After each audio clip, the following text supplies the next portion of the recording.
Question number 29 काफ़ी लंबा चौड़ा क्वेश्चन है। इसमें आपको बताया जा रहा है माइक्रोवेव ओवन के बारे में।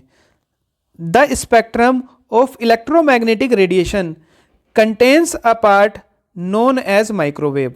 तो जो माइक्रोवेव रेडिएशन है वो किसका पार्ट है? आपके इलेक्ट्रोमैग्नेटिक रेडिएशन का। जैसे आपने पढ़ा होगा, सबसे पहला आता है आपके गामा रेज, इसी सीरियल में आपको याद रखना है। X rays, UV light, visible light, चार तो ये हो गई। फिर इंफ्रारेड, माइक्रोवेव और लास्ट में आता है radio wave.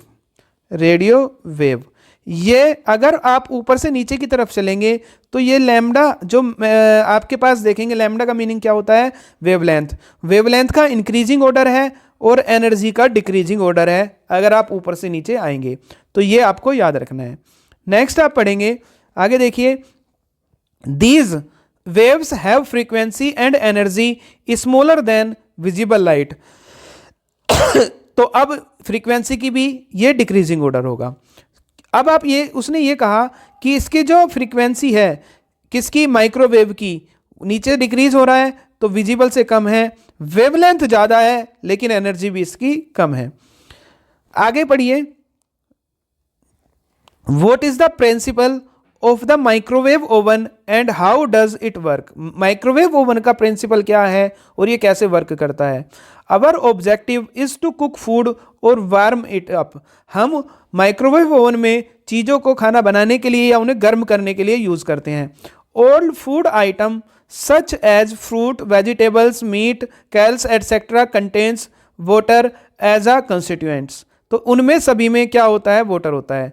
Now what does it means when we say that a certain object has become warmer. किसी भी ऑब्जेक्ट को वार्मर कब कहा जाएगा? When the temperature of the body rise, जब उसका टेम्परेचर राइज करता है। The energy of the random motion of the atom and molecule increase. तो ऐसा करने से जैसे ही आपने टेम्परेचर को इंक्रीज किया तो एनर्जी जो रैंडम मोशन है वो एटम का स्टार्ट होने लगा और मोलिक्यूल ने इंक्रीज कर दिया एनर्जी को। एंड द मोलिकुलर ट्रेवल और वाइब्रेट और rotate with higher energy.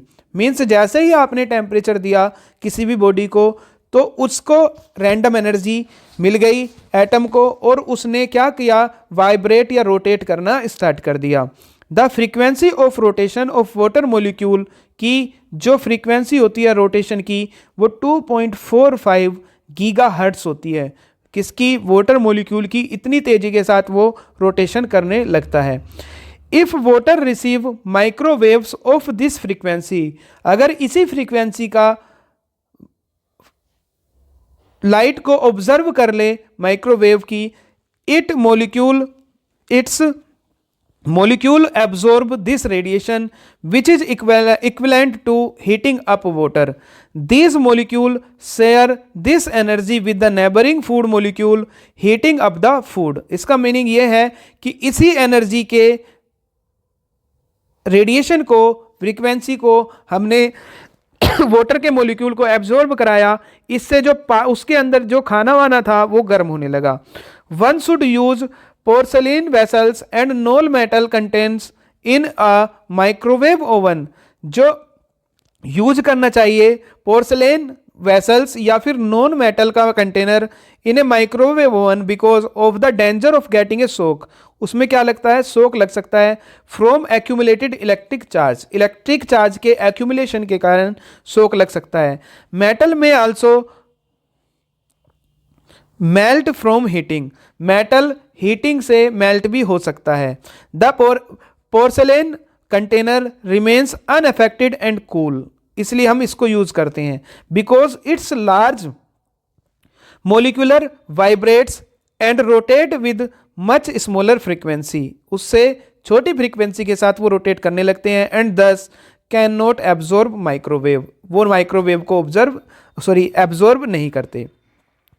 Hence, they do not get eaten up. Thus, the basic principle of microwave oven is to generate microwave radiation of appropriate frequency in the working space of the oven where we keep food. This way, energy is not wasted in heating up the vessel. In the conventional heating method, the vessel on the burners get heated first and then the food inside gets heated because of transfer of heat from the vessel. तो normal vessel में और इसके vessel में क्या difference होता है कि अगर आप नॉर्मल हीटिंग करेंगे किसी भी वेसल को तो पहले वेसल गर्म होता है तब फूड गर्म होता है। इसमें वेसल गर्म नहीं होता, वेसल को हीट नहीं मिलती और किसको हीट मिलती है? डायरेक्ट मीट मिलती है आपके फूड को। In the microwave oven on the other hand, energy is directly delivered to water molecule which is shared by the entire food. तो इसमें डायरेक्ट वैसल को एनर्जी ना मिलकर डायरेक्ट मोलिक्यूल को मिलती है, वाटर मोलिक्यूल को, और वो शेयर कर देता है पास के मोलिक्यूल को। देखिए कितना अच्छा प्रिंसिपल है। अब इसके क्वेश्चन भी कितने अच्छे होंगे, समझ लीजिए। Question number 1, as compare to visible light microwave oven has frequency and energy. तो विजिबल लाइट के कंपेयर में इसकी एनर्जी ज़्यादा या इसकी एनर्जी ज़्यादा? तो अभी मैंने आपको बताया एनर्जी का डिक्रीजिंग ऑर्डर है। तो as compare to visible light जो माइक्रोवेव है, माइक्रोवेव की एनर्जी कम होती है। क्या होती है? कम। तो लेस देन विजिबल लाइट। तो पहले का आंसर होगा लेस देन विजिबल लाइट। उसके बाद नेक्स्ट देखिए question number 2 B part, when the temperature of the body rise. जब किसी बॉडी का टेम्परेचर राइज होता है तो क्या होता है? The energy of the random motion of the atom and molecule decreases. बिल्कुल गलत, डिक्रीज नहीं होती। क्या होनी चाहिए? Increase. The energy of the random motion of the atom and molecules remain same. Same भी नहीं रहती।